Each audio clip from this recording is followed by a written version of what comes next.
So the answer to the question is, should magicians be involved? Well, it depends on the magician. Randy, do you have some thoughts on this magician involvement in the scientific investigation? Oh, yeah.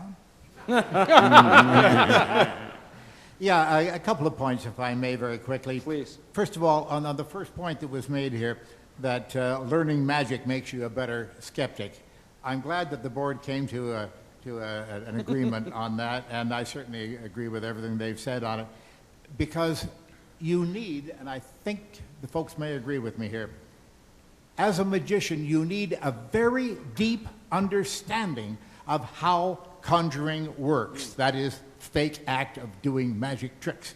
You need a very deep knowledge of that a superficial knowledge of a thumb tip that exists. Oh, wow, there's a big secret. Dun, dun, dun. And, you know, exactly. Right. A little fanfare, please. But if you know 40, 50, 100 tricks, if you don't have a basic understanding of the psychology, the methodology behind it, all the funny little things that you need to know to be a competent magician, then you are not the kind of guy to call in by the parapsychologist and sit there. Look what happened with the parapsychologist who called in magicians to test Geller. These people were total incompetents. Right. And they didn't know enough about the magic art, the deep meaning, the real principles behind the art of deception. They didn't know enough about that, and they were taken in by Geller at the same time. So you can't attain that depth of knowledge just by learning magic tricks. That's the first point. The second point was the expression half smart. Think about that a great deal. Half smart is not smart at all. It's just smart enough that you can be sucked in and completely eaten up by these fakers out there. Don't be half smart, be all smart, or forget it. Now, thank you. Now, I get academics who come up with this business after I talk to them at the foundation or after a show or whatever, and they sit there and they say, you know, I just can't believe all of these people who believe in this paranormal crapiola. That's a technical term, by the way. I can't believe that. They must be really stupid.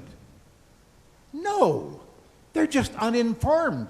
They're like the vast majority of people out there who just don't know how these tricks are done. And if I get the opportunity, if I'm near a bookstore, if I'm in a library, and any place with more than 30 or 40 books, I will do the best goddamn book test you've ever seen with these people. Go to that shelf and take 2 books off the shelf and bring them over here. And then I'll blow them away with it, and they'll rear back and they'll say, that wasn't a trick, was it? Yes, it was, and I fooled you with it because you're not all that damn smart.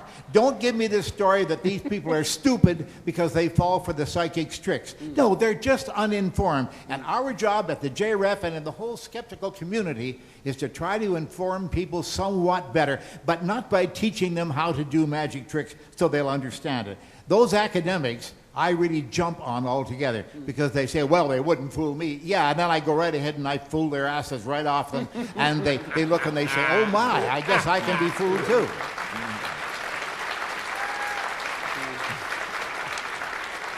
Another point, if I may. Tim Scheinberg, who's doing my biography, getting together details of stuff that I've totally forgotten. Decades and decades ago, she comes up with all kinds of stuff from secret boxes someplace. I don't know where she gets it. But she came up with something very interesting recently.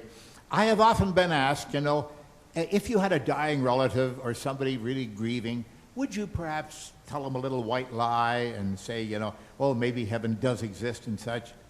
Yes. Yes, because if there's nothing lost by allowing these people to believe in things that you know are patently ridiculous, yes. And then Kim came to me and laid this down in front of me. It was a copy of a letter that I sent to my grandfather many decades ago. I didn't know that I had a copy of that letter, but I did, carbon copy of it. I sent it to my grandfather shortly before his death, after my grandmother had died, who he had lived with up until the age of 94.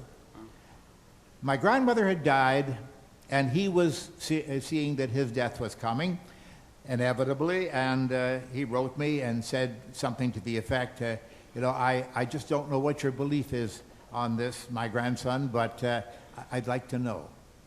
And I wrote him a letter, and I said in that letter, confession time, yes, Granddad, I believe that you will probably be with Janie, your beloved wife, very shortly, and you will see the rewards of the exemplary life that you led together. That was a lie, a blatant, outright lie, but it was a white lie, and it worked, and I'm sure that that gave that old man some comfort as he closed his eyes for the last time. Yes, I will lie in that respect, because nothing is lost by it, but I will not do it under other circumstances.